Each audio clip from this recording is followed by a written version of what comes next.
Hey hi guys, இன்னைக்கு நான் பார்க்க போறது ஒரு தரமான மிஸ்ட்ரி கலந்த ஹாரர் மூவி. இந்த படம் எந்த அளவுக்கு மிஸ்ட்ரினா, இந்த படத்தோட ஒன்லைனர் கேளுங்களேன். இந்த படத்துல வர யூலியாங்கிற ஒரு பொண்ணு ஒரு சர்ச்ல நன்னா இருப்பாங்க. அவங்களுக்கு கடவுளோட கிருபையில 2 ட்வின்ஸ் பிறக்கும். அந்த குழந்தைங்க எப்படி பிறந்ததுன்னு தெரியாது, ஏன் பிறந்ததுன்னு தெரியாது. இந்த குழந்தைங்க ரொம்பவும் அரிதா பிறந்தனால இத பத்தி வேட்டிகன் சந்தேகப்பட்டு இத விசாரிக்கணும்னு அவங்க சொல்லுவாங்க. And at the same time இந்த கேஸ விசாரிக்கிறதுக்காக தான் நம்ம ஹீரோவும் அங்க வருவாரு. அந்த மாதிரி அத பத்தி அவர் இன்வெஸ்டிகேட் பண்ணும்போது இந்த குழந்தைகளை கொல்றதுக்காக இன்னொரு கேங் அவங்க சுத்தி துரத்த ஆரம்பிக்கிறத இவர் கவனிப்பாரு. அப்படி இந்த குழந்தைகளை ஏன் இவங்க கொல்லணும்னு நினைக்கிறாங்க, இந்த குழந்தைங்கனால என்ன பிரச்சனை வரப்போகுது, கடைசியில இதனால நம்ம ஹீரோக்கு என்னாச்சு, இது எல்லாத்தையும் பத்தி ரொம்பவும் பயங்கரமா கொஞ்சம் மிஸ்ட்ரியா எடுத்துட்டு போன படம் தான் 2023ல வெளியான deliver as. And once again இது உங்க நேரோ டைம் நம்ம சேனல் வீடியோ பார்த்துட்டு இருக்காங்க. சப்ஸ்கிரைப் பண்ணலைன்னா மறக்காம சப்ஸ்கிரைப் பண்ணிக்கோங்க. பக்கத்துல இருக்கிற பெல் ஐகானை பிரஸ் பண்ணி அதுல ஆளுங்கதை செலக்ட் பண்ணுங்க. அப்பதான் நான் போற இந்த மாதிரியான வீடியோஸ் எல்லாம் உங்களுக்கு நோட்டிபிகேஷனா வரும். இந்த வீடியோ பிடிச்சிருந்ததுன்னா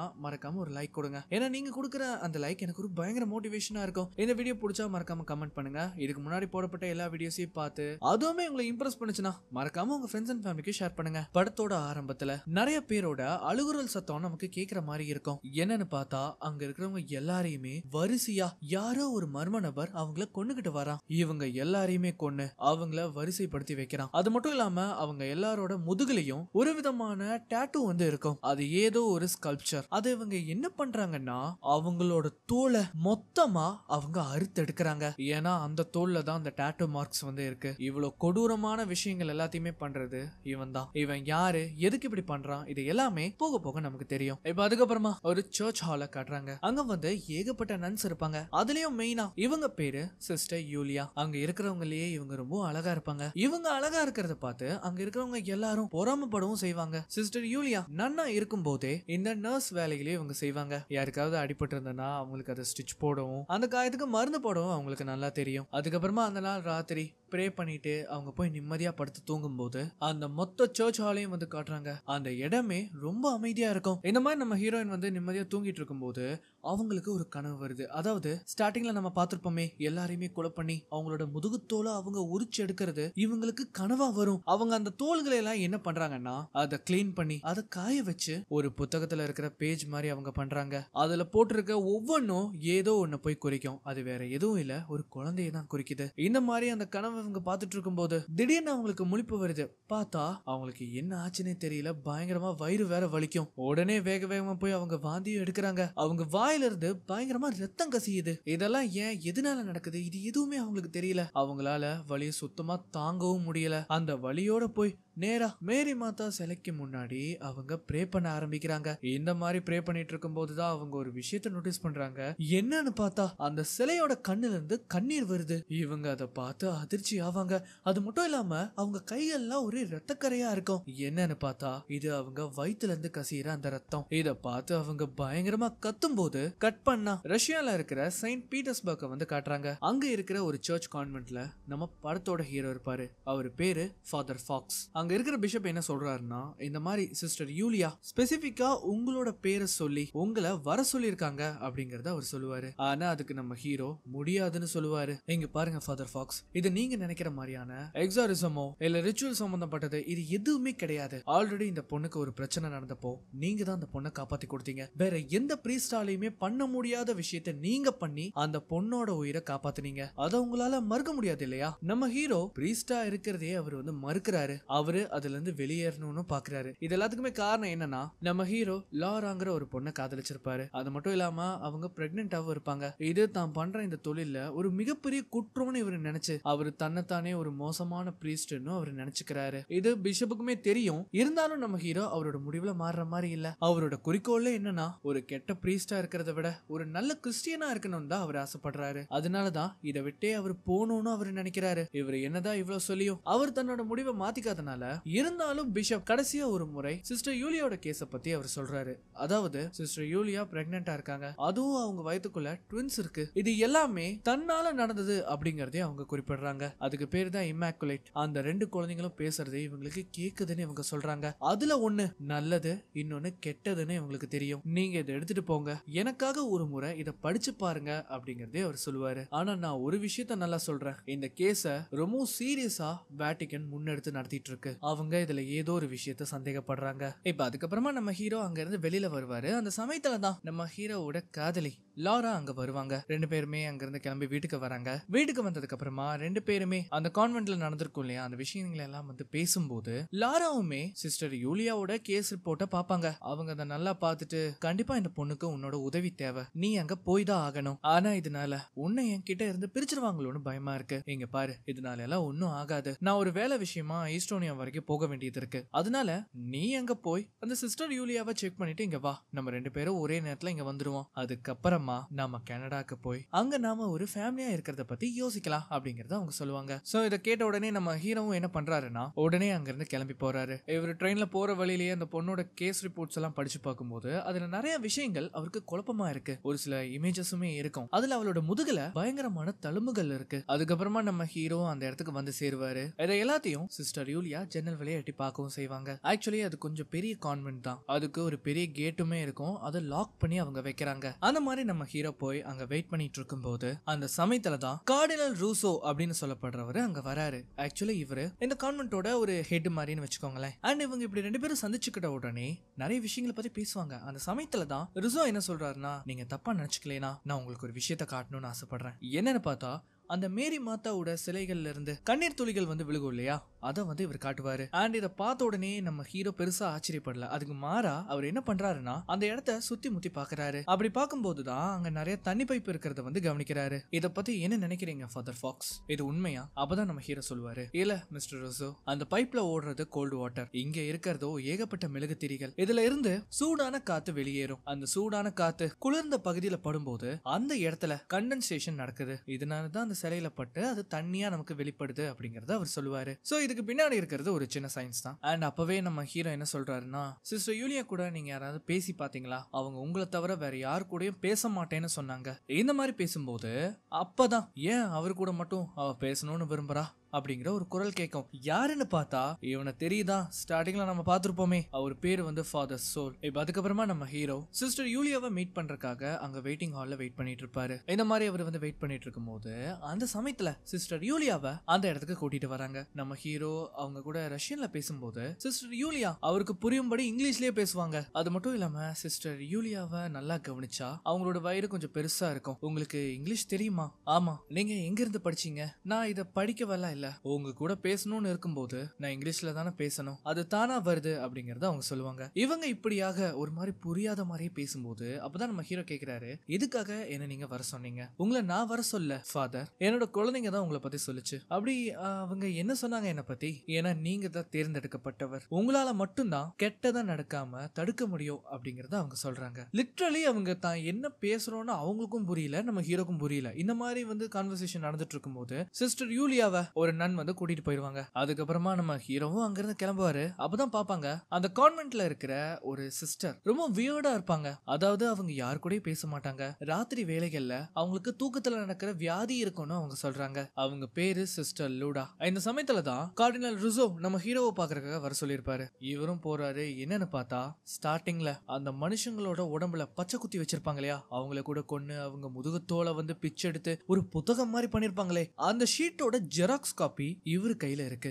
வாங்க ஃபாதர் ஃபாக்ஸ், இந்த லாங்குவேஜ உங்களால புரிஞ்சுக்க முடியுதா? இது என்ன லாங்குவேஜ்னு என்னால கூட கண்டுபிடிக்க முடியல. மேபி இது தொலைஞ்சு போன பிரீஸ்டோட மொழியா இருக்கலாம். அது மட்டும் இல்லாம அவர் இன்னொரு விஷயத்த சொல்லுவாரு. அதாவது இது வந்து ஒரிஜினல் டெக்ஸ்ட், கிட்டத்தட்ட 1000 வருடங்களா இது ஒவ்வொருத்தரா மாறி மாறி கைமாற்றப்பட்டிருக்கு. இந்த மெட்டீரியலை பாக்குறக்கே வித்தியாசமா இருக்கே, இதை இவங்க எதுல எழுதியிருப்பாங்க? இந்த சமயத்துலதான் கார்டினல் ரூசோ, ஃபாதர் ஃபாக்ஸ், இது எல்லாமே ஒரே கதையை தான் சொல்லுது, இதை நீங்க படிச்சு பாருங்களேன். என்னன்னு பார்த்தா ஒரு வெர்ஜின் உமன் 2 ஆண் குழந்தைங்களுக்கு உயிர் கொடுப்பாங்க. அதுல ஒண்ணு நல்லது, இன்னொன்னு கெட்டது. அதுல ஒரு குழந்தையோட பேரு மெசாயா, அது அன்பு காட்டுறத பத்தி தெரிஞ்சுக்க கூடியது. அந்த இன்னொரு ஆன்டி கிறிஸ்ட் தான் பிரதரை கொல்ல நினைக்குது. ஆக்சுவலி இது எல்லாமே சிஸ்டர் யூலியாவோட கனெக்ட் ஆகுற மாதிரி தான் இருக்கு. இத பத்தி ரொம்ப தீவிரமா கார்டினல் ருசோ வந்து பேசும்போது நம்ம ஹீரோ என்ன சொல்றாருன்னா, இங்க பாருங்க, இந்த ஸ்கல்ப்சர்ஸ் கிறிஸ்டியனை சேர்ந்ததே கிடையாது. இயேசு பிறக்கிறதுக்கு 1000 வருஷத்துக்கு முன்னாடி இதெல்லாம் எழுதப்பட்டிருக்கு. இந்த மாதிரி அவர் சொல்லும்போது அவருக்கு இது சுத்தமா பிடிக்கவே இல்லை. அண்ட் இந்த சமயத்துல தான் காட்டுறாங்க சிஸ்டர் யூலியா தூக்கத்துல இருந்து கண் முழிக்கும் போது அந்த இடத்துக்கு ஃபாதர் சோல் வரான். அவங்க எல்லாரும் சேர்ந்து என்ன பண்றாங்கன்னா சிஸ்டர் யூலியாவை மயக்கப்படுத்துறாங்க. அண்ட் அவங்களோட கதறல் சத்தம் இங்க நம்ம ஹீரோக்கு கேட்கும். உங்களுக்கு அந்த சத்தம் கேக்குதா அப்படின்னு நம்ம ஹீரோ கேட்கும்போது, நீங்க இவ்வளவு நேரம் எனக்கு உதவி பண்ணதுக்கு ரொம்ப நன்றி ஃபாதர் ஃபாக்ஸ், நீங்க இங்கிருந்து கிளம்பலாம் அப்படின்னு அவர் சொல்லுவாரு. அண்ட் அதுக்கப்புறமா நம்ம ஹீரோவும் மெதுவா அங்கிருந்து கிளம்பி அவரோட ரூமுக்கு வந்து போக பார்க்கும்போது அப்பதான் காட்டுறாங்க அவருக்கு பின்னாடி யாரோ அவங்கள கிராஸ் பண்ணி போறாங்க. நம்ம ஹீரோ பாக்குறாரு, பார்த்தா அங்க யாருமே இல்ல. ஆனா தரையில அவங்க போனதுக்கான கால் தடை இருக்கு. நம்ம ஹீரோவும் அதை ஃபாலோ பண்ணிக்கிட்டே போறாரு. பார்த்தா அது நேரா ஒரு டோருக்கு கொண்டு போய் வழிகாட்டும். அந்த டோர் ஓபன்ல இருக்கு. நம்ம ஹீரோவும் அந்த டோர் ஓபன் பண்ணிட்டு வெளியில போறாரு. பார்த்தா அங்க பயங்கரமா பனி பொழியுது. இந்த மாதிரி அந்த கால் தடங்களை நம்ம ஹீரோ ஃபாலோ பண்ணி போய் பார்த்தா தூரத்துல யாரோ ஒரு பெண்மணி அங்க போற மாதிரி தெரியுது. அண்ட் அது ஆக்சுவலி வேற யாரும் கிடையாது, அது நம்ம சிஸ்டர் யூலியா. அவங்க நேரம் என்ன பண்றாங்கன்னா அந்த ஒரஞ்ச குளத்துக்குள்ள அவங்க இறங்குறாங்க. இதை பார்த்த உடனே நம்ம ஹீரோ சிஸ்டர் யூலியா வேண்டாம் இப்படி பண்ணாதீங்க அப்படின்னு சொல்லி வேக வேகமா அவங்கள காப்பாத்துறதுக்காக ஓடி வராரு. ஆனா அவங்க ஆல்ரெடி தண்ணிக்குள்ள மூழ்கி போயிருப்பாங்க. நம்ம ஹீரோவும் அவங்கள காப்பாத்துறதுக்காக அந்த குளத்துக்குள்ள முங்குறாரு. ஆனா அவங்கள கண்டுபிடிக்கவே முடியல. அண்ட் இந்த சமயத்துல தான் காட்டுறாங்க அந்த குளம் ஒரு சிலுவையோட வடிவத்துல அமைஞ்சிருக்கும். இந்த சமயத்துல தான் காட்டுறாங்க சிஸ்டர் யூலியாவோட 2 குழந்தைங்களும் அந்த குளத்துக்குள்ள இருந்து மேல வரும். பக்கத்துல அவங்க கதறிட்டு இருப்பாங்க. கட் பண்ணா இது எல்லாமே நம்ம ஹீரோக்கு ஒரு கனவு மாதிரி இருக்கு. அவரு லிட்டரலி ரொம்ப பயந்து போயிருப்பாரு. அவருக்கு பயங்கரமா வேர்க்கவும் செஞ்சிருக்கும். ஆனா இந்த சமயத்துல தான் காட்டுறாங்க அவரோட ரூம்ல யாரோ ஒருத்தங்க இருக்காங்க. நம்ம ஹீரோவும் முகத்தை எல்லாம் தொடச்சிட்டு அப்படி பார்க்கும்போது அதை பார்த்ததும் அவருக்கு தூக்கி வாரி போட்டுரும். ஆக்சுவலி அவங்க வேற யாரும் இல்ல, சிஸ்டர் லுடா. அவங்களுக்கு இந்த தூக்கத்துல நடக்கிற வியாதி இருக்கும் இல்லையா. அண்ட் நம்ம ஹீரோவும் என்ன பண்றாருன்னா அவங்கள கொண்டு போய் அவங்க ரூம்லயே படுக்க வைக்கிறாரு. அது மட்டும் இல்லாம இந்த சமயத்துல ஒரே ஒரு ரூம் மட்டும் ரொம்ப வெளிச்சமா இருக்கும். அங்க யாரோ இருக்கிற மாதிரி தெரியுது. இதை நம்ம ஹீரோவும் கவனிக்கிறாரு. இவரும் என்ன பண்றாருன்னா மெதுவா அங்க போய் பாக்குறாரு. பார்த்தா அங்க கார்டினல் ருசோவோட சத்தமும் ஃபாதர் சோலோட சத்தமும் கேக்குது. என்னன்னு பார்த்தா அங்க சிஸ்டர் யூலியா இருக்காங்க. ஃபாதர் சோல் என்ன சொல்றாருன்னா இந்த குழந்தைங்க பிறக்க கூடாது, அப்படி பிறந்தா இந்த உலகத்துக்கு தான் ஆபத்து, அதனால நாம இதுங்களை கருவிலேயே கொன்றணும் அப்படின்னு சொல்லும்போது கார்டினல் ருசோ நீங்க என்ன காரியம் பண்ண போறீங்க, இது கடவுளுக்கே அடங்காது, இதை நம்ம பண்ணக்கூடாது அப்படின்னு அவர் சொல்லும்போது நமக்கு இதை பண்றதை தவிர வேற வழி இல்ல, இதுங்க மட்டும் பிறந்ததுன்னா அப்புறம் நீங்க நினைச்சாலும் தடுக்க முடியாது அப்படிங்கறது அவர் சொல்லுவாரு. இந்த மாதிரி சொல்லிட்டு இவங்க வெளியில போகும்போது இந்த சத்தம் வந்து நம்ம ஹீரோ கேக்குது. உடனே அவர் என்ன பண்றாருன்னா போய் ஒளிஞ்சுப்பாரு. இவங்க போனதுக்கு அப்புறமா நம்ம ஹீரோ உள்ள வராரு. கார்டினல் ருசோ நீங்க என்ன காரியம் பண்ண போறீங்க, நீங்க இந்த மூட நம்பிக்கையெல்லாம் நம்புறீங்களா, ஆனா அவங்க இவ்வளவு தெளிவா சொல்றாங்களே அது எல்லாமே போய், இந்த பொண்ணுக்கு அந்த குழந்தைங்க தேவை, அதுங்களை வளர்க்கணும்னு அவ ஆசைப்படுறா, நீங்க இதை நடக்க விடக்கூடாது அப்படின்னு அவங்க சொல்லும்போது அப்பதான் கார்டினல் ருசோ தான் ஒரு பெரிய தப்பு பண்ணிட்டோம் அப்படிங்கறத அவர் உணர்வாரு. ஃபாதர் சோல் எங்க, அவங்க இங்க போனாங்க அப்படின்னு நம்ம ஹீரோ கேட்கும்போது அப்பதான் காட்டுறாங்க சில மந்திரங்கள் உச்சரிக்கிற சத்தம் வந்து அங்க கேக்குது. நம்ம ஹீரோவும் அதை ஃபாலோ பண்ணிட்டு போய் பார்த்தா அங்க நிறைய பேர் சேர்ந்து ஒரு ரிச்சுவலை பெர்ஃபார்ம் பண்ணிட்டு இருக்காங்க. அதுவும் இதுக்கு வளராத ஆடையும் வெட்டி ரொம்ப கொடூரமா இதை வந்து அவங்க பெர்ஃபார்ம் பண்ணிட்டு இருக்காங்க.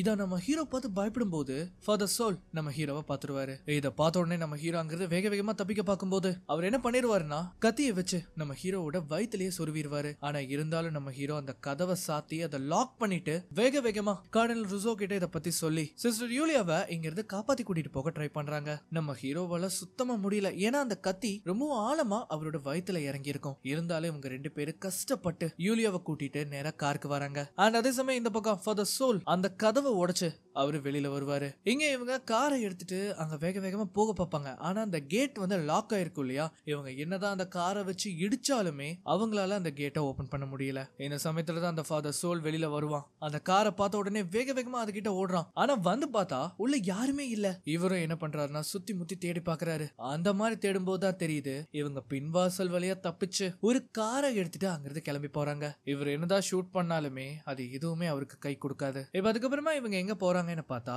நேரா ரயில்வே ஸ்டேஷனுக்கு போறாங்க. அங்க போன உடனே ரிசோ கீவுக்கு 3 டிக்கெட்டையும் வாங்குறாரு. அந்த ஸ்டேஷனே ஒரு மாதிரி அமைதியா இருக்கும். நம்ம ஹீரோ அங்க வந்ததும் லாராக்கு கால் பண்ணி எனக்கு இந்த மாதிரி உன்னோட உதவி வேணும் அப்படிங்கறத அவர் கேக்குறாரு. இப்ப அதுக்கப்புறமா இவங்க போக வேண்டிய அந்த ட்ரெயினுமே வருது. இவங்க 3 பேருமே அந்த ட்ரெயின்குள்ள ஏறாங்க. அந்த சமயத்துல நம்ம ஹீரோவை காட்டும் போது அவரால் சுத்தமா முடியல. அவர் அங்க நிலக்குலைஞ்ச நிலைமையில இருப்பாரு. உங்களோட நிலைமை ரொம்ப மோசமா இருக்குன்னு நினைக்கிற ஃபாதர் ஃபாக்ஸ், நீங்க கொஞ்ச நேரம் ரெஸ்ட் எடுங்க அப்படின்னு ருசோ சொல்லுவாரு. நம்ம ஹீரோவும் கண்ணு அடைக்கும் போது கொஞ்ச நேரத்துல என்ன ஆகுதுன்னா சிஸ்டர் யூலியாக்கு வழி வர ஆரம்பிச்சிடும். இவங்களுக்கு என்ன பண்றதுன்னே தெரியல. ருசோ தான் அவங்களுக்கு பிரசவமே பாக்குறாரு. நம்ம ஹீரோவால உதவியும் பண்ண முடியாது, அங்கிருந்து எந்திரிக்கவும் முடியாத நிலைமையில இருக்கும்போது இவங்க கதறத பார்த்ததும் அப்படியே மயக்கம் போட்டு விழுகிறாரு. இப்ப அதுக்கப்புறமா அடுத்த நாள் காலையில எல்லாமே நார்மலா இருக்கிற மாதிரி காட்டுறாங்க. அந்த சமயத்துல அவங்க கம்பார்ட்மெண்ட்டுக்கு ஒரு போலீஸ் ஆபீசர் வராரு. உங்களோட பாஸ்போர்ட்ஸை நான் பார்க்கலாமா? ஆக்சுவலி எங்க லக்கேஜ் எல்லாமே தொலைஞ்சு போயிருச்சு, நாங்க நேரா எம்பசிக்கு தான் போறோம் அப்படின்னு ருசோ சொல்லும்போது அவர் அந்த குழந்தைய வந்து பாக்குறாரு. ஒரு குழந்தை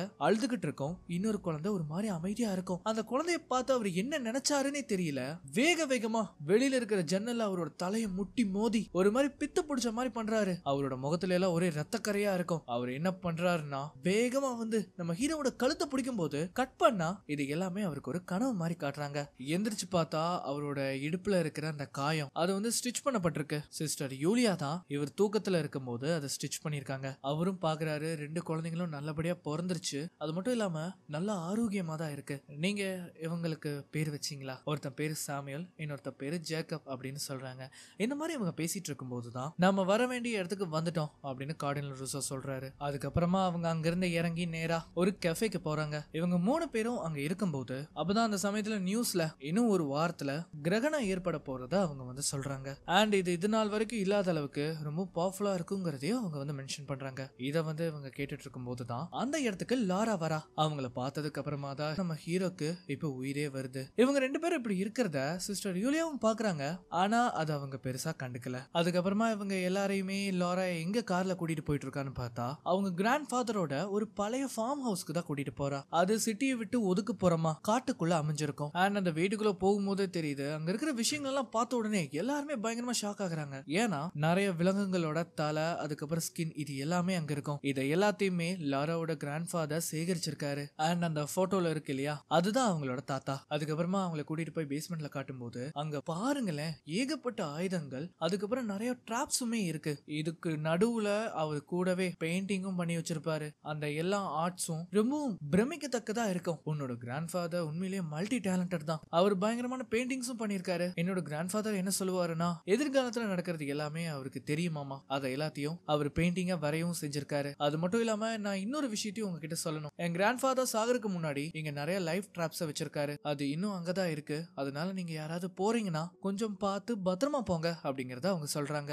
அப்பதான் கார்டினல் ரூசோ, நான் கேட்கணும்னு தப்பா நினைச்சுக்காதீங்க, உங்களோட கிராண்ட் ஃபாதர் எப்படி இறந்தாரு அது எனக்கும் தெரியல, ஆனா அவரு இறந்துட்டாரு அப்படிங்கறத லாரா சொல்றாங்க. அதுக்கப்புறமா அந்த குழந்தைய இவங்க எடுத்து யூலியாவை நேரா அவங்களோட ரூம்க்கு கூட்டிட்டு போறாங்க. பார்த்தா அந்த ரூம்ல இவங்களுக்காக ஒரு பெட்டுமே இருக்கும். இதுக்கு நான் எப்படி நன்றி சொல்றதுன்னே தெரியல, நீங்க உண்மையிலேயே எங்களுக்கு ஒரு கடவுள் தான் அப்படின்னு யூலியா சொல்லுவாங்க. இப்ப அதுக்கப்புறமா அந்த நாள் ராத்திரி நம்ம ஹீரோ அவரோட ரூம்ல இருக்கும்போது சிஸ்டர் யூலியா அங்க வருவாங்க. இந்த மாதிரி உங்களோட இடுப்புல இருக்கிற அந்த காயம் அது என்ன நிலைமையில இருக்குன்னு பார்க்கணும் அப்படின்னு சொல்லி அந்த காயத்தை செக் பண்ணும்போது அதுல ஸ்டிச் விட்டுருக்கும். இவங்களும் அதை ஸ்டிச் பண்ண ஆரம்பிக்கிறாங்க. சோ இந்த மாதிரி இவங்க வந்து இப்படி இருக்கும்போது அந்த இடத்துக்கு லாரா வருவா. ஆனா அவங்க இதை பார்த்து எதுவும் தப்பா நினைச்சுக்க மாட்டாங்க. இன்னைக்கு ராத்திரி இவங்க அங்க இருந்து கிளம்பி ஆகணும். அதனாலே நம்ம ஹீரோ அவங்கள வழி அனுப்பி விட போறாரு. அப்ப நம்ம ஹீரோ என்ன சொல்றாருன்னா, நீ எனக்கு என்கிட்ட சொன்னீங்க நம்ம கனடாக்கு போய் ஒரு புது ஃபேமிலி ஸ்டார்ட் பண்ணலான்னு, எனக்கு என்னமோ அதுதான் சரின்னு படுது அப்படின்னு அவங்க சொல்லும்போது லாராக்கு அவ்வளவு சந்தோஷம். இவங்க 2 பேரும் ஒன்னா இருக்கிறத சிஸ்டர் யூலியா பார்க்கவும் செய்வா. நீ நல்லா ரெஸ்ட் எடு, நான் நாளைக்கு வந்து உன்னை பாக்குறேன் அப்படின்னு சொல்லிட்டு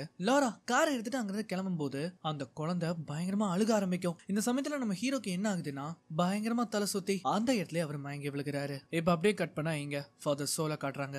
அவரு கிட்ட நம்ம ஹீரோ இங்க இருந்து தப்பிச்சு போகும்போது அவர் விட்டுட்டு போன ஒரு டைரி கையில கிடைக்கும். அதை ஓபன் பண்ணி பார்க்கும் போதுதான் அதுல லாராவோட போட்டோஸ் இருக்கு. இப்ப அதுக்கப்புறமா இங்க நம்ம ஹீரோ காட்டுவாங்க. அவருக்கு வந்து முழிப்பு வரும். பார்த்தா அவர் தான் ரூம்ல படுத்து கிடப்பாரு. ஆக்சுவலி சிஸ்டர் யூலியா தான் இவரை காப்பாத்தி அவரோட ரூம்க்கு கூட்டிட்டு வந்திருப்பாங்க. அவங்க அவருக்காக பிரேக்ஃபாஸ்டுமே பண்ணிருப்பாங்க. அதெல்லாம் சாப்பிட்டு நம்ம ஹீரோ காடு வழியா போகும்போது அப்பதான் அங்க கார்டினல் ருசோ வந்து கவனிக்கிறாரு. ஆக்சுவலி அவருக்கு இந்த ஹண்டிங்ல ரொம்ப வந்து விருப்பம் இருக்கு. பேஸ்மெண்ட்ல வர அவ்வளவு கியர்ஸ் இருந்திருக்குமா, அது எல்லாத்தையுமே பயன்படுத்தி அவர் ஹண்ட் பண்ண ட்ரை பண்ணிட்டு இருப்பாரு. அந்த ஓல்டு மேன் நம்ம லாராவோட கிராண்ட் ஃபாதர் ஒரு மேப்பையுமே விட்டுட்டு போயிருப்பாரு. அதுல அந்த டிராப்ஸ் எங்கெங்க இருக்கு அப்படிங்கிற மார்க்கிங்ஸுமே இருக்கும். அதுல ரொம்ப டேஞ்சரான ஒரு டிராப்னா அந்த ஸ்பிரிங் டிராப் தான். இப்ப அதே சமயம் இங்க வந்து காட்டுறாங்க. என்னன்னு பார்த்தா ஃபாதர் சோல் லாராவை பத்தின டீடைல்ஸை கலெக்ட் பண்ண ஆரம்பிக்கிறாரு. அது மட்டும் இல்லாம ருசோ ஒரு மான வேட்டையாடி அதை இன்னைக்கு டின்னரா அவர் வந்து ப்ரிப்பேர் பண்ண போறாரு. இப்ப அதுக்கப்புறமா அந்த நாள் ராத்திரி நம்ம ஹீரோ அந்த குழந்தைங்களை வந்து பார்த்துட்டு இருக்கும்போது அப்பதான் சிஸ்டர் யூலியா, உங்களோட காயம் எப்படி இருக்குன்னு நான் பார்க்கணும், வந்து இங்க உட்காருங்க, அது எந்த அளவுக்கு இருக்குன்னு நம்ம செக் பண்ணணும் அப்படின்னு சொல்லி பார்க்கும்போது இவங்களுக்கு ஒரே ஆச்சரியமா அதிசயமா இருக்கு. என்னன்னா அந்த காயம் நேத்து பார்த்ததை விட மொத்தமா ஆறி இருக்கும். இதுக்கு வாய்ப்பே இல்ல. இந்த மாதிரி ஒரு காயம் இவ்வளவு வேகமா ஆறுனத இப்பதான் நான் முதல் முறையா பாக்குறேன்னு அவங்க சொல்லுவாங்க. அண்ட் அடிக்கடி இவங்க இப்படி மீட் பண்ணிக்கிறனால இவங்களுக்குள்ள ஏதோ ஒண்ணு இருக்கிற மாதிரி தெரியும். அண்ட் அந்த ராத்திரி இவங்க டின்னர் சாப்பிட்டுட்டு இருக்கும்போது கார்டினல் ரிசோக்கு அந்த மனித தோல்ல எழுதப்பட்ட ஸ்கல்ப்சர்ஸ் இவருக்கு வந்து கிடைச்சிருக்கும். அதுல போட்டிருக்கிற ஒரு விஷயம் உண்மையிலேயே இங்க நடந்திருக்கு. என்னன்னா நம்ம யூலியாக்கு அந்த ட்ரெயின்ல வச்சு பிரசவம் நடந்திருக்குமே அதே மாதிரி ஒரு விஷயம் இதுல மென்ஷன் ஆயிருக்கு. நான் இதெல்லாம் வச்சு உண்மைன்னு நான் சொல்ல வரல, ஆனா இதுவும் ஒரு பாசிபிலிட்டி அப்படிங்கறத அவர் சொல்றாரு. இப்ப அப்படியே கட் பண்ணா இங்க லாராவோட வீட்டை காட்டுறாங்க. அங்க லாராவோட மெய்ட் அந்த வீடை சுத்தம் பண்ணிட்டு இருப்பாங்க. இவங்க இந்த மாதிரி ஜாலியா பாட்டை கேட்டுட்டு அந்த வீடை வந்து சுத்தம் பண்ணிட்டு இருக்கும் போது அந்த வீட்டுக்குள்ள யாரோ வராங்க. யாருன்னு பார்த்தா அது ஃபாதர் சோல். அங்க வந்து லாராவோட போட்டோவை பார்த்துட்டு இருக்கும் போது அந்த மெய்ட் அங்க வருவாங்க. அவங்க ஆக்சுவலி ஒரு ஹேண்டிகேப். அவங்களும் ஃபாதர் சோலை பார்க்க இப்ப அப்படியே கட் பண்ணா நம்ம ஹீரோ வந்து காட்டுறாங்க. ராத்திரி வேலைங்கிறனால எல்லாருமே தூங்கிட்டு இருக்கும் போது அவருக்கு ஒரு கனவு வருது. அந்த கனவுல இவங்க ரெண்டு பேரும் ஒன்னா இருக்கிற மாதிரி இருக்கு. அது மட்டும் இல்லாம இந்த கனவு இவங்க ரெண்டு பேத்துக்குமே ஒரே நேரத்துல வருது. அதுக்கப்புறமா அடுத்த நாள் காலையில நம்ம ஹீரோ அந்த குழந்தைங்களை போய் பார்க்கும்போது அப்பதான் சிஸ்டர் யூலியா அந்த கனவுகள் இது மூலமா தான் அந்த குழந்தைங்க நம்ம கூட பேச ட்ரை பண்ணுது. அந்த ட்ரெயின்ல அந்த போலீஸ் ஆபீசர் நீங்க அத கனவுல பாத்திருப்பீங்களே அது எனக்கும் வந்தது. நாம ரெண்டு பேரும் ஒரே கனவை ஷேர் பண்றோம். எனக்கு தெரிஞ்சு நாம தான் அந்த தேர்ந்தெடுக்கப்பட்டவங்க நினைக்கிறேன். நான் என்ன நினைக்கிறேன்னா நாம ஒரு ஃபேமிலியா இருக்கணுமோ அப்படின்னு நான் நினைக்கிறேன். ஆனா நம்ம ஹீரோக்கு என்ன ரிப்ளை பண்றதுன்னு தெரியல. அவர் ஒரு மாதிரி பேய் அறிஞ்ச மாதிரி நிக்கிறாரு. இந்த சமயத்துல தான் அவங்க கதவை யார தட்டுறாங்க. நம்ம ஹீரோ போய் பாக்குறாரு. என்னன்னு பார்த்தா வெளியில லாரா ரத்த கலரியா நிப்பாங்க. உனக்கு என்ன ஆச்சு? ஃபேக்டரியில இருக்கிற யாரோ ஒருத்தன் என் மேல வேணும்னே பிளட்ட தூக்கி எரிஞ்சிட்டான். நம்ம ஹீரோக்கும் இவ எதனால இப்படி வந்திருக்கான்னு புரியல. அவ வந்த உடனே என்ன சொல்றானா இந்த மாதிரி நான் நாளைக்கு காலையில கனடா போறேன். அதுக்கான ஃபிளைட் டிக்கெட்டையும் நான் புக் பண்ணிட்டேன். எனக்கு புரியுது இது ரொம்ப சடனா எடுத்த பிளான். ஆனா இருந்தாலும் எல்லாமே நல்லதுக்கே நடக்கும் அப்படிங்கறத அவ சொல்றா. ஆக்சுவலி இப்போ என்ன பிரச்சனைனா லாராவோட கம்பெனி அவங்க ஒரு ஃபேக்டரியை வந்து ரன் பண்ணிட்டு இருப்பாங்க. அந்த ஃபேக்டரியில வேலை செய்யறவங்க எல்லாத்துக்குமே ஏதோ ஒரு விதமான நோய் இருக்கு. அது எப்படி பரவுச்சுன்னு அவங்களுக்கு தெரியாதான். அந்த நோய்க்கெல்லாம் காரணம் இவங்க தானே எல்லாருமே பிளேம் பண்ண ஆரம்பிச்சிருப்பாங்க. அதனாலதான் அவங்க மேல இந்த கோழியோட ரத்தம் எல்லாம் இருக்கும் இல்லையா அதெல்லாமே ஊத்திருப்பாங்க. இந்த மாதிரி இவங்க பேசிட்டு இருக்கும் போதுதான் கார்டினல் ருசோ எங்க அப்படின்னு கேட்பாங்க. எனக்கு தெரிஞ்சு அவரு ஹண்ட் பண்றதுக்காக போயிருப்பாரு. ஆக்சுவலி அவர் இப்ப என்ன பண்ணிட்டு இருக்காருன்னா காட்டுக்கு நடுவுல இருக்கிற ஒரு ஆத்து கிட்ட இவர் ஹண்ட் பண்ணலான்னு போகும்போது அங்க ஏதோ ஒரு சிலைய பாக்குறாரு. அத பாக்குறக்கே ஒரு ஏஞ்சலோட ஸ்டாச்சு மாதிரி இருக்கும். இங்க இவங்க குழந்தைய பாக்குறதுக்காக வரும்போது லாரா வந்து ஒரு குழந்தைய கையில எடுத்து வைப்பாங்க. அந்த குழந்தைய அவங்க பார்த்ததும் ஒரு மாதிரி ஸ்டன் ஆகி நிக்கிறாங்க. அந்த குழந்தையும் கண் முழிச்சு இவங்களையே பாக்குது. நம்ம ஹீரோ கூப்பிடும் போதுதான் அவங்க சுயநனவுக்கே வராங்க. கண்ணுல இருந்து தண்ணி வரும். இந்த குழந்தைங்க ரொம்பவும் அழகா இருக்குங்க அப்படின்னு அவங்க சொல்லவும் செய்வாங்க. அண்ட் அதுக்கப்புறமா நம்ம ஹீரோவும் லாராவும் அங்கிருந்து நேரா கிளம்பி அவங்களோட வீட்டுக்கு போறாங்க. இவங்க ரெண்டு பேரும் வீட்டுக்கு வராங்க. பார்த்தா அங்க நிறைய குப்பைகள் இருக்கு. இதுல இவங்க மெய்ட வேற காணோம். அண்ட் லாரா ட்ரெஸ் சேஞ்ச் எல்லாம் பண்ணதுக்கு அப்புறமா சிஸ்டர் யூலியாக்கு மாத்தருக்கு துணி வேணும் இல்லையா அதெல்லாம் இவங்க எடுத்துட்டு இருக்கும் போது அப்பதான் அந்த கபோர்ட காட்டுறாங்க. இவங்க வீட்டுல வேலை செய்வாங்க இல்லையா மெய்ட் அவங்க ரத்த வெள்ளத்துல அதுக்குள்ள இறந்து கிடப்பாங்க. லாரா அவங்களோட ரூம்ல இருக்கும்போது ஜன்னலுக்கு வெளியில இருந்து யாரோ இவங்களை பாக்குறாங்க.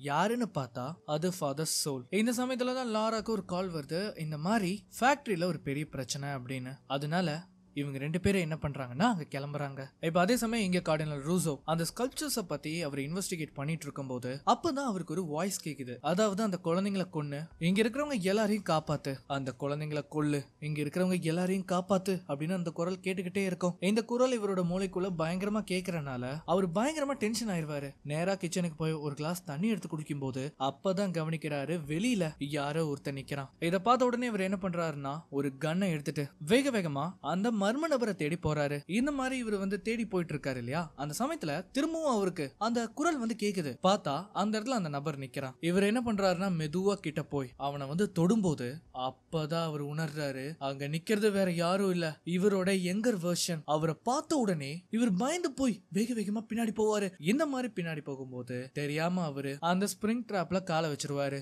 அவ்வளவுதான் மனுஷனால சுத்தமா முடியல. அதுல அவரோட கால் நல்லா மாட்டிக்கும். அது மட்டும் இல்லாம அங்க ஏகப்பட்ட நரிகள் இருக்கு.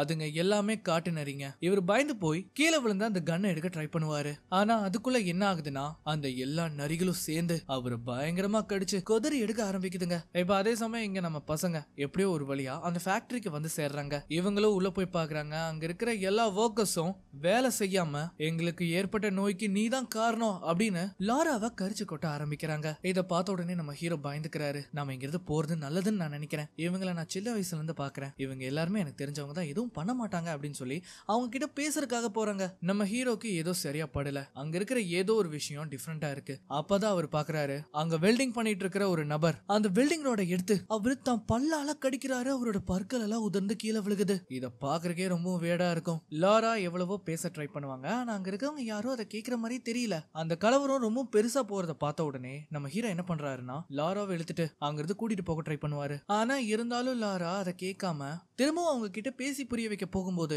இப்ப என்ன ஆகுதுன்னா லாராவை அவங்க ஷூட் பண்ணிடுறாங்க. அந்த குண்டு நேரம் அவங்களோட வயிற்றுலயே பாஞ்சிருக்கும். நமக்கு நல்லா தெரியும் லாரா பிரெக்னெண்டா இருக்காங்க. அவங்க வயித்துல ஒரு சின்ன குழந்தை இருக்கு. இந்த புல்லட் அவங்க வயித்துல இறங்கினதும் அவங்க நில குழஞ்சு கீழே விழுகிறாங்க. அந்த இடத்துலயே லாரா ரத்தம் கக்கி இறந்து போக நம்ம ஹீரோவால இதை தாங்கவே முடியல. அவரு ரொம்பவே வேதனைப்படுறாரு. அவங்கள ஹாஸ்பிட்டல்ல கொண்டு போய் காட்டுவாங்க.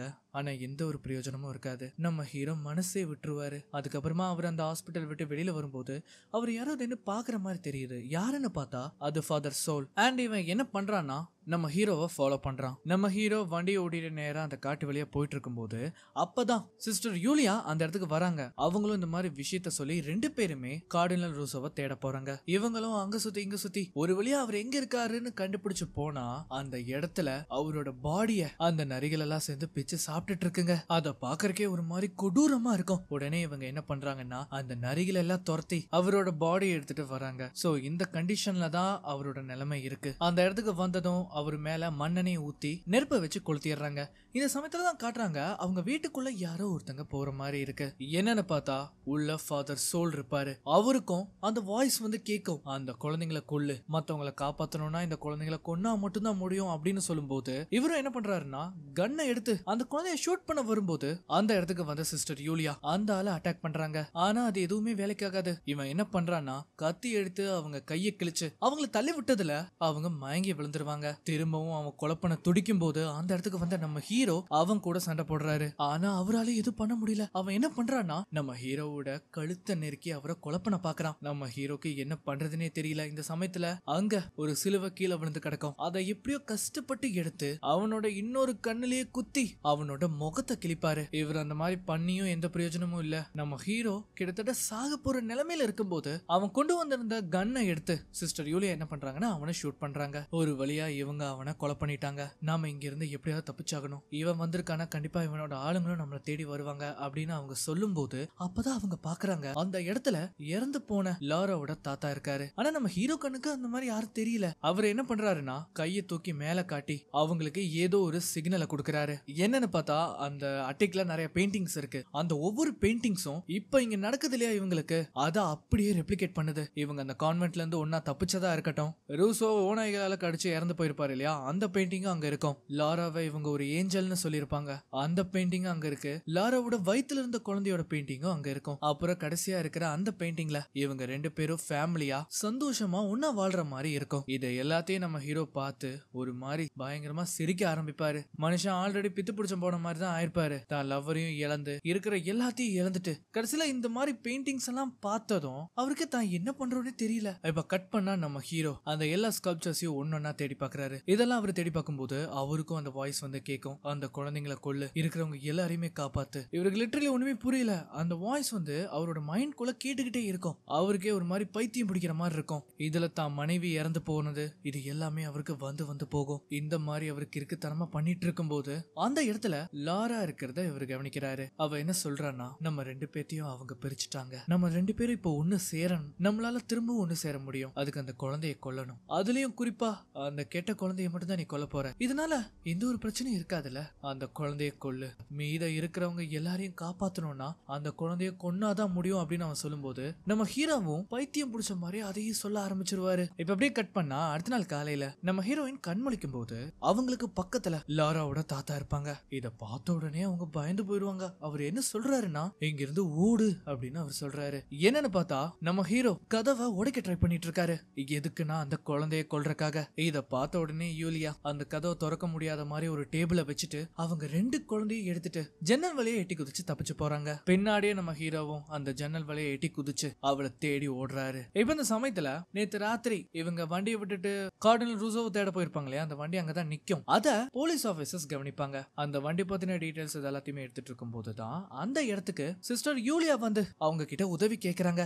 எனக்கு தயவு செஞ்சு உதவி பண்ணுங்க, அவன் எங்களை கொலை பண்ண வரான். இந்த மாதிரி அவங்க வந்து சொல்லும் போது அந்த குழந்தை அப்ப அழுகும். இந்த அழுகுறலால சிஸ்டர் யூலியா என்ன சொல்ல வராங்கன்னே அவங்க 2 பேத்தோட காதுக்கும் கேட்காது. அவங்க 2 பேத்துக்கு காது பயங்கரமா வலிக்கும். இந்த மாதிரி அவங்க வழியில துடிச்சிட்டு இருக்கும் போது அந்த இடத்துக்கு வந்து நம்ம ஹீரோ அந்த இரும்பு ராட அவனோட மண்டையிலேயே சொருவுறாரு. இன்னொரு ஆபீசர் கன்னை எடுத்து அவரோட ஷோல்டர்லயே ஷூட் பண்ணிடுவாரு. ஆனா இருந்தாலும் அந்த கன்னை தட்டி விட்டு அவனோட கண்கள்லயே அந்த ராடை இறக்கி சாகடிக்கிறான். இந்த சமயத்துல சிஸ்டர் யூலியா கீழே விழுந்து அந்த கன்னை எடுத்துட்டு அங்கிருந்து தப்பிச்சு ஓடுறாங்க. இவங்களும் ஓடுறாங்க. ஒரு கட்டத்துல அந்த இடத்தோட விளிம்புக்கே இவங்க போயிருவாங்க. அந்த பக்கம் இருக்கிறது ஒரு பெரிய கடல். அந்த சமயத்துல அந்த இடத்துக்கு நம்ம ஹீரோவும் வராரு. அது மட்டும் இல்லாம இன்னும் கொஞ்ச நேரத்துல கிரகணம் வேற நடக்க போகுது. அவர் அங்க வந்த உடனே சிஸ்டர் யூலியாவை தள்ளி விட்டுட்டு அதுல இருந்து ஒரு குழந்தையை எடுத்துட்டு போய் அதை கொல்ல பாக்குறாரு. ஆக்சுவலி இவர் கொல்லணும்னு நினைக்கிறாரு இல்லையா, அது வந்து 2 குழந்தைங்கள்ல இருக்கிற குட் ஒன் அந்த விளிம்புக்கு கூட்டிட்டு வந்து அந்த குழந்தைய கொலை பண்ண ட்ரை பண்ணும்போது இந்த சமயத்துல முழு கிரகணம் ஏற்படுது. அண்ட் இந்த மாதிரி இருக்கும் போதுதான் அவருக்கு எல்லா விஷயங்களும் ஸ்ட்ரைக் ஆகுது.